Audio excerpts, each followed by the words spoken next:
Bismillahirrahmanirrahim. Assalamualaikum warahmatullahi wabarakatuh. Sebelumnya perkenalkan, nama saya Seri Budin Sari, NIM 2018-143-006. Baiklah, di sini saya dari Universitas PGRI Palembang. Nah, di sini saya akan menampilkan sebuah video opini pembelajaran yang berjudul tentang permasalahan pendidikan di masa pandemi COVID-19. Baiklah, tanpa berlama-lama kita langsung saja ke video.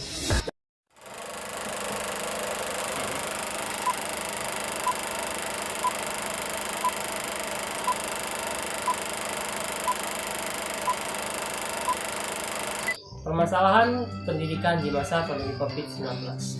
Pembelajaran secara daring diimplementasikan dengan berbagai cara oleh pendidik di tengah mewabahnya virus COVID-19 ini.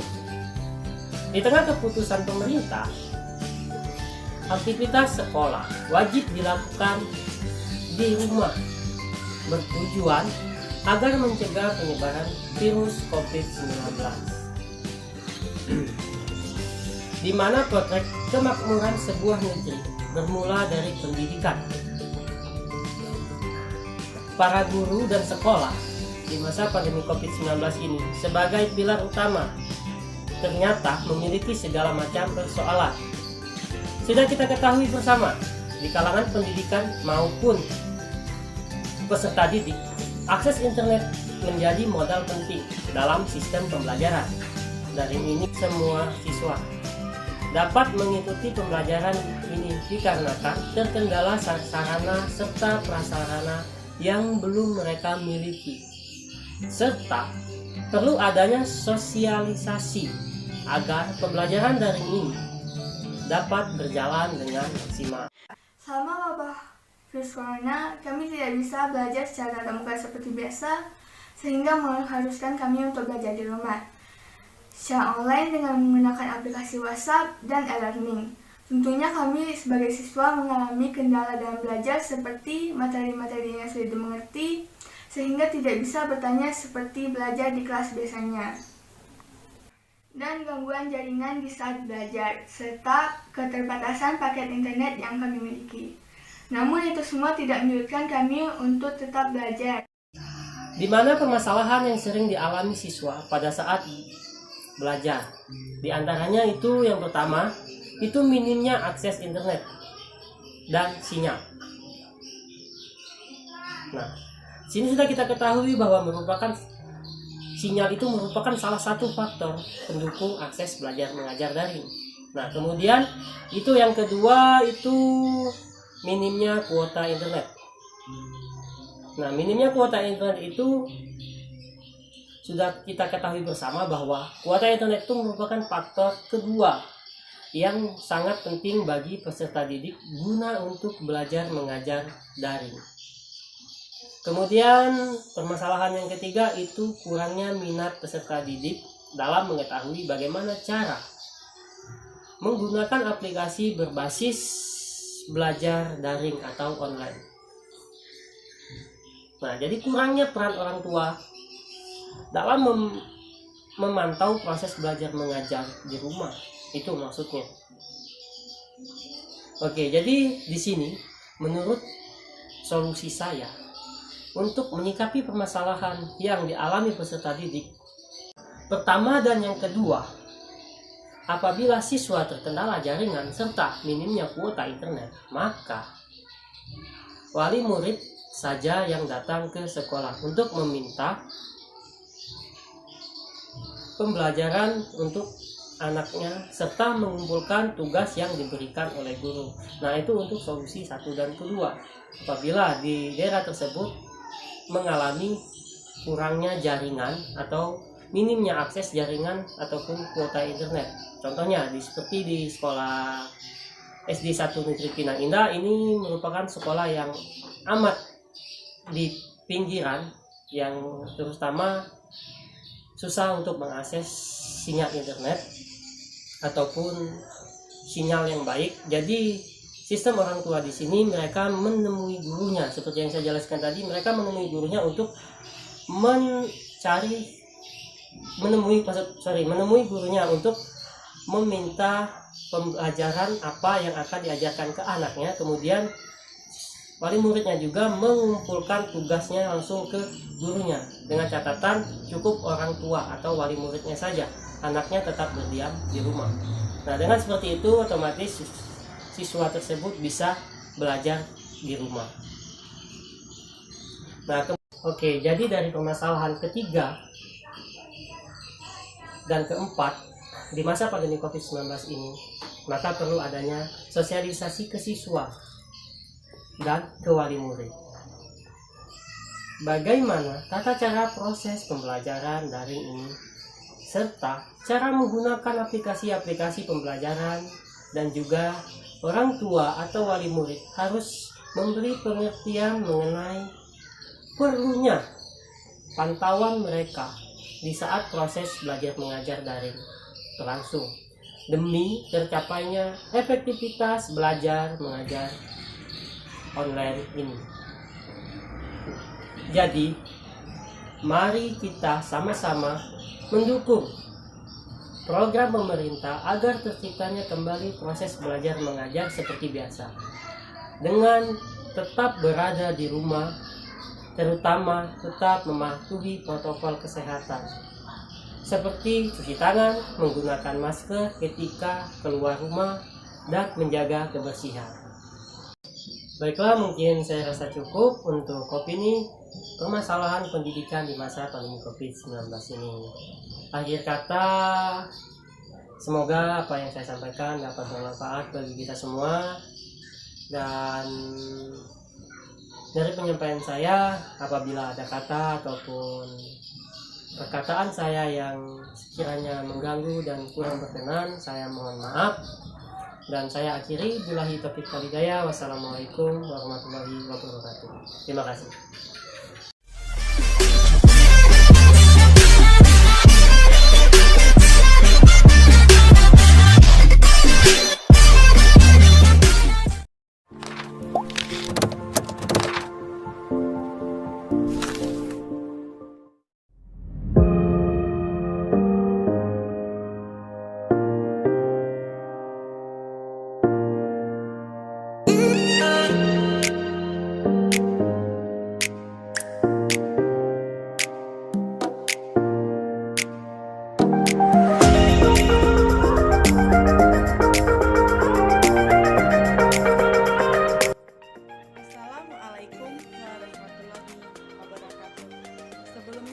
Perkenalkan, nama saya Nurmala, NIM 2018-143-053. Baiklah, di sini saya dari Prodi PGSD Universitas PGRI Palembang. Baiklah, di sini saya membuat video ini gunanya untuk memenuhi tugas saya dengan mata kuliah pengelolaan pendidikan yang didampingi oleh dosen Ibu Sylvia Syaplin, Magister Pendidikan. Baiklah, saya membuat video ini tentang opini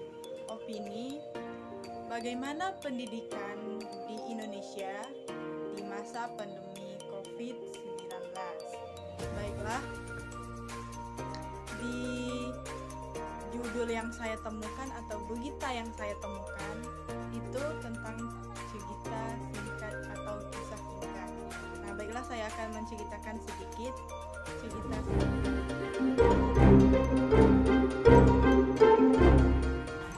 Mengawasi 3 anak pada sistem pembelajaran jarak jauh atau PJJ menjadi kesibukan baru bagi Anggi, seorang warga ibu kota. Ia mengaku kerap kebingungan. Inilah potret pendidikan saat pandemi. Tak sedikit orang tua yang memiliki kendala. Anggi tidak hanya pusing soal pembagian penggunaan gawai, soal materi pembelajaran dan kuota internet juga jadi masalah bagi ibu tunggal yang ekonominya terdampak karena COVID-19.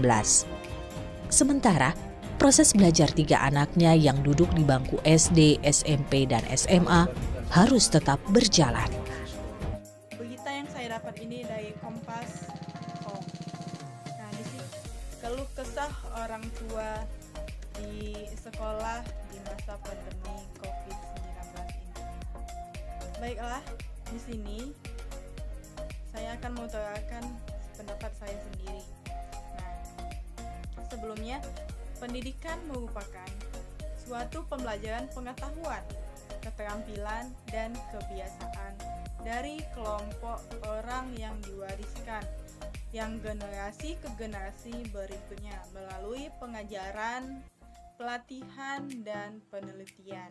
Ini teori menurut J.J.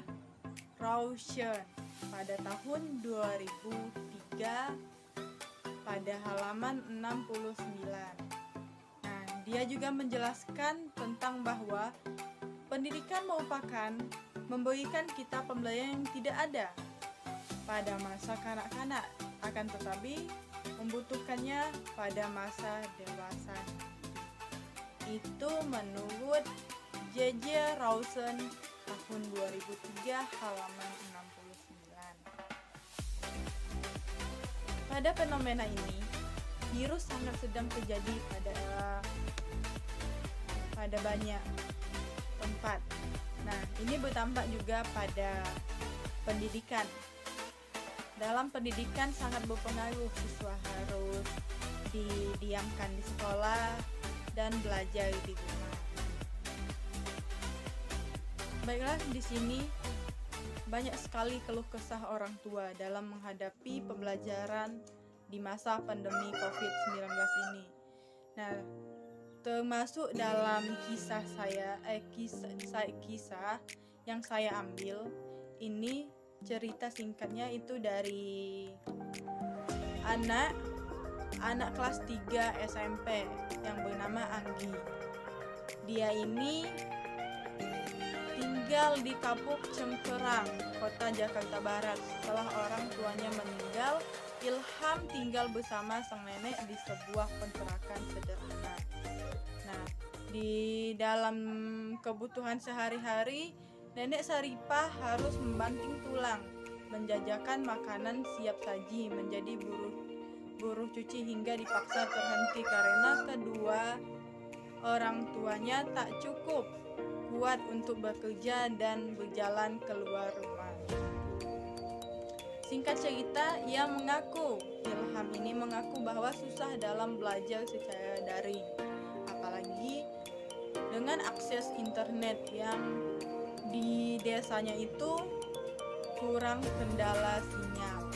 Nah, pada singkat cerita ini dia mengaku bahwasannya dia tidak mempunyai media. Nah, dia kemarin itu mempunyai media, tetapi medianya hilang. Itu berupa media handphone untuk menunjang pendidikan dia. Kisah Ilham ini sangat menarik netizen. Termasuk juga menurut saya kritik tentang si Ilham ini dan kritik untuk orang tua juga. Menurut saya si Ilham ini sangat dia bisa menghadapi masalah, dan orang tua juga harus mendukung bahwasanya di dalam masalah itu pasti ada jalannya. Nah, walaupun si Ilham tidak mempunyai HP yang hilang dicuri orang tadi, tidak bisa akal dia bisa berjalan dengan temannya yang tidak jauh dari rumah si Ilham.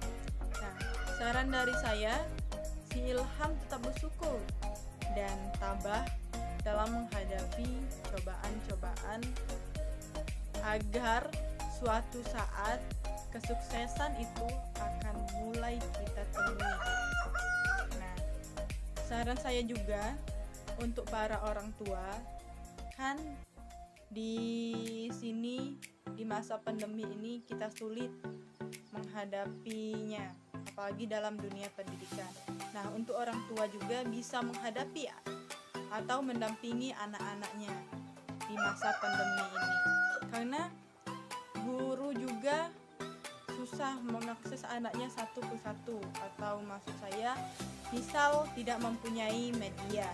Nah, guru itu bisa juga satu persatu dia datang ke rumah, tapi itu akan sulit dalam jumlah anak yang banyak, misal satu kelas itu 30 orang. itu sangat sulit. Kecuali di sini ada beberapa saja atau misal 5 orang saja yang tidak mempunyai media dan gurunya itu bisa masuk ke dalam rumahnya itu mendampingi anak-anaknya dalam belajar. Nah, kritik saya untuk pihak pemerintah atau dari pihak yang tertentu. Nah, di sini kan untuk belajar juga pemerintah sudah mengeluarkan kuota internet atau kuota dari Kemendikbud yang biasanya untuk SD, SMP, SMA dan di masa kuliah juga itu mendapatkan kuota dari pemerintah. Saran saya gunakan kuota itu dengan bijaksana dan bisa untuk dipakai untuk belajarnya. Atau di sini juga pemerintah pendidikan kebudayaan atau Kemendikbud juga mengisi program belajar. Nah, untuk di rumah yang ditayangkan biasanya di TVRI sejak 13 April 2020. Program belajar dari rumah di TV itu juga pemerintah membantu pendidikan bagi semua kalangan di masa darurat ini, di masa pandemi COVID-19. Mungkin itu saja pendapat dari saya, kritik dan saran saya tentang keluh kesah orang tua dalam menghadapi pendidikan di masa pandemi COVID-19 ini. Undur diri saya. Wassalamualaikum warahmatullahi wabarakatuh. Sebelumnya terima kasih untuk yang sudah menonton video saya ini. Semoga bermanfaat.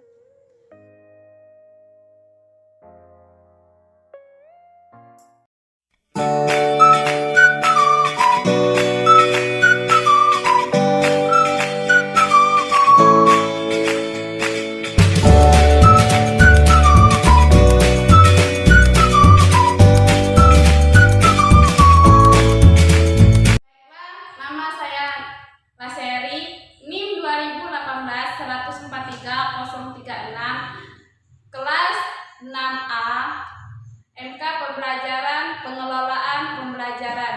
Nah, di sini saya akan membahas tentang opini saya tentang Indonesia Makin Cakap.